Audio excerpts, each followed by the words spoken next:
Chapter 11. My Brief Secretaryship. From Kostroma, I went to Moscow, where our regional party center, the regional bureau, was located. At that time, the end of 1906 and the beginning of 1907, the bureau consisted of 3 members who had so far escaped arrest. They were Boris Pozern, known as Stepan Zlobin, Olympus Kvitkin, called Afanasy, who had left the Kostroma organization in the summer for regional work, and Sergei Modestov, Danilo. When I went to Afanasy's apartment on Bazadanka, I learned that his room served as a place of contact for the regional bureau, which was a violation of the elementary principles of secrecy. In the course of the conversation, I further learned that the regional bureau suffered from lack of workers, premises, funds, and printing facilities, and that it had fallen to my lot to take over the secretaryship of this regional bureau. Despite my constant desire to be in Moscow, the prospect of settling down in the regional bureau was not at all a happy one.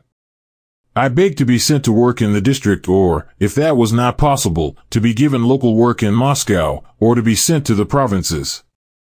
But my request was absolutely refused, and I had to remain with the regional committee. I remember remarkably little about this period of my work. Perhaps this can be explained by the fact that instead of doing revolutionary work, I was constantly going after sympathizers, begging them to lend us their rooms, to give us money, which they did so reluctantly, going after sympathizers who had partly ceased to sympathize. I recollect that for a month at a time we could not get premises or funds for a regional conference. Our attempts to set up a print shop also proved futile. Our principal work was to agitate for the convening of a special party congress, the necessity for which was already felt in our local work. This was due to the fact that the tactics of the Central Committee that was elected at the so-called Unity Congress, at which Mensheviks were in the majority, were naturally half-hearted and could not possibly satisfy the more revolutionary section of the party, the Bolsheviks. The preparations for the Congress that were made in the Moscow industrial centers were very successful. In all the 14 provinces that made up this region, the Bolsheviks predominated. Nevertheless, it was very difficult to carry on the work. The regional bureau did not have enough comrades at its disposal to send to the various districts.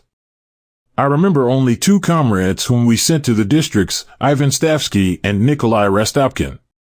Instead of people, we had to send papers, letters, and code. We had to content ourselves with bureaucratic methods of work instead of lively connections with the various localities. We worked bureaucratically because we were unable at that time to build up a proper apparatus. It was even difficult for me to get a room to live in, and in my despair, I decided to advertise for one and take the risk of registering on my very doubtful passport. But just at this time, a Kostroma acquaintance, Marysia Simonovskaya, who had also recently arrived in Moscow, came to my rescue. We rented a room in Obukovsky Street, and she sent both her real passport and my borrowed one to be registered. Marysia lived in our room awaiting the return of the passports from the police office. I stayed there only during the day, spending the night wherever I could. Getting some sleep was also a problem. Naturally, I had to stay overnight at the homes of sympathetic intellectuals who lived in comfortably furnished apartments and to all outward appearances were quite cultured people. But it was not often that these outwardly cultured people seemed to realize that the illegal party worker who was seeking their hospitality was tired, and that what he needed more than anything else was rest. In most cases, the hosts would weary one to death with tedious questions and arguments about principles which are characteristic of the intelligentsia, and these arguments would drag on until 2 or 3 o'clock in the morning. This lack of consideration on the part of my intellectual friends irritated me beyond endurance. But soon our passports returned safely from the police office, and I began to sleep at home. I used to spend the whole day running about Moscow, and when I did have a free evening to do some work in the district or in the factory, I could not do it because of my position. The possibility of my continuing my work as secretary for any length of time in safety depended upon my keeping away from direct work among the workers.